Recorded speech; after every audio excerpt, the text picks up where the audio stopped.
दिल्ली के एम्स अस्पताल की चौथी मंजिल से कूदकर अपनी जान गंवाने वाले दैनिक भास्कर के पत्रकार तरुण सिसोदिया की पत्नी मोनिका श्रीवास्तव को बीजेपी पार्टी के दिल्ली प्रदेश अध्यक्ष आदेश गुप्ता ने मृतक तरुण के घर पूर्वी दिल्ली के भजनपुरा में जाकर 2 लाख रुपए की आर्थिक सहायता का चेक दिया और उनकी पत्नी को आश्वासन दिया कि पार्टी उनके साथ है और तरुण की मौत की पूरी तरह से निष्पक्ष जांच कराई जाएगी।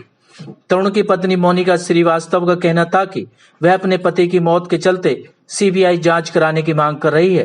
इस मामले की सीबीआई पूरी तरीके से जांच करे और उनके पति ने आत्महत्या की या फिर उनकी किसी साजिश के तहत हत्या की गई, इसके लिए वह सीबीआई की जांच की मांग करती हैं। है कि आज तरुण सिसोदिया इसे एक निर्भीक पत्रकारिता के प्रतीक हमारे बीच में नहीं है। आज हम लोगों ने उनके परिवार में आकर उनके प्रति एक हार्दिक संवेदना प्रकट की है और भारतीय जनता पार्टी की ओर से आश्वासन दिया है कि हम लोग उनके परिवार के साथ, उनके दुख तकलीफ के साथ हैं। दुख की इस घड़ी में पार्टी उनके साथ खड़ी है और भविष्य में भी जो भी पारिवारिक दिक्कतें आती हैं उनका भी साथ देने के लिए हम पूरी तरह से उनको हमने दिया। जो एक निर्भीक पत्रकार थे और निर्भीक पत्रकार ही ने एक अच्छे इंसान भी थे।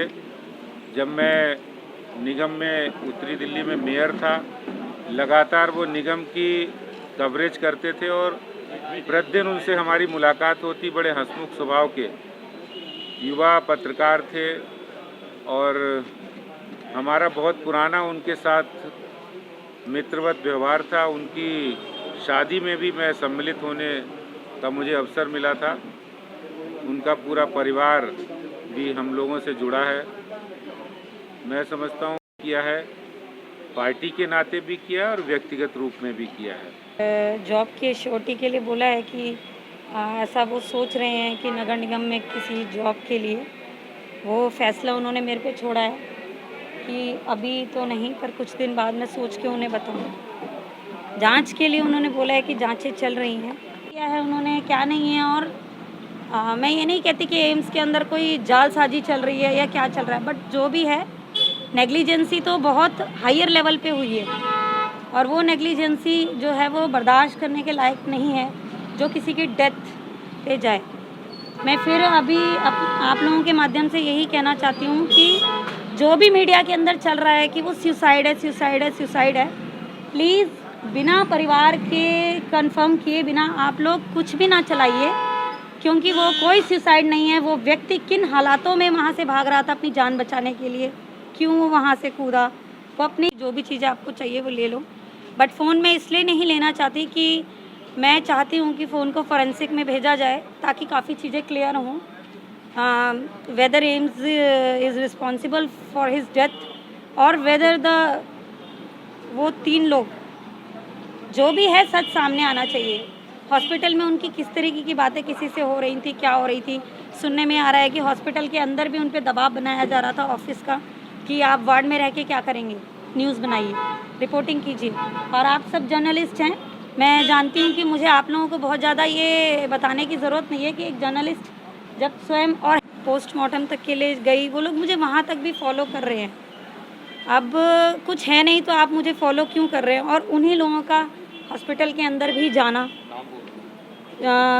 3 लोग हैं वो, कुलदीप व्यास, शेखर घोष और संतोष, जिसमें से शेखर घोष जो हैं हॉस्पिटल के अंदर भी उनसे मिलने गए और वो कुछ अपने जो व्हाट्सएप की जो चैट हैं तरुण जी के साथ उसको दिखा रहे हैं कि तरुण जी ने बोला कि बड़े भाई मुझे बचा लो, ये मेरे को कोई इंजेक्शन लगाना चाहते हैं, मारना चाहते हैं। और मैं भाईचारे के नाते उनसे मिलने गया था।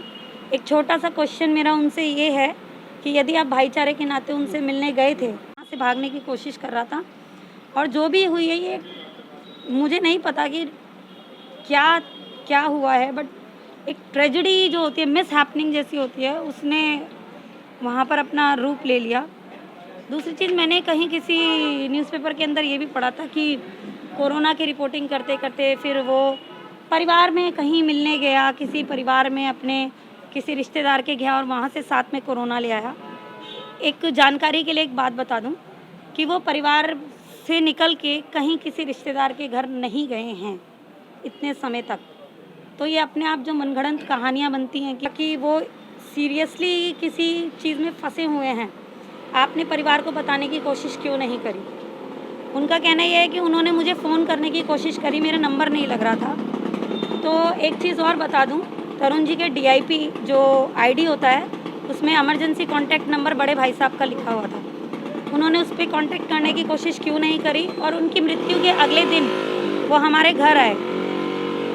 आप जब तब हमारे घर आए हैं तो आप इससे पहले भी मेरे घर आ सकते थे, मुझे ये बताने के लिए कि तरुण परिवार से मिलने के लिए बहुत परेशान है 4 दिन से, और आप चलिए मैं आपको लेके चलूँगा। वहीं तरुण की पत्नी का यह भी कहना था कि तरुण के ऑफिस के कुछ लोग भी तरुण को मानसिक तौर पर परेशान कर रहे थे, उन्हें नौकरी से निकालने का दबाव भी बना रहे थे। उनकी पत्नी का यह कहना था कि तरुण की मौत से एक दिन पहले तरुण ने उनसे फोन पर अपनी हत्या करने का शक भी जताया था।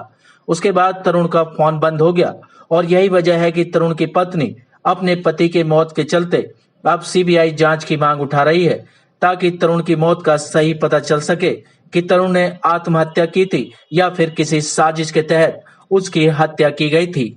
Live for India Hindi news के लिए रविंदर कुमार की रिपोर्ट।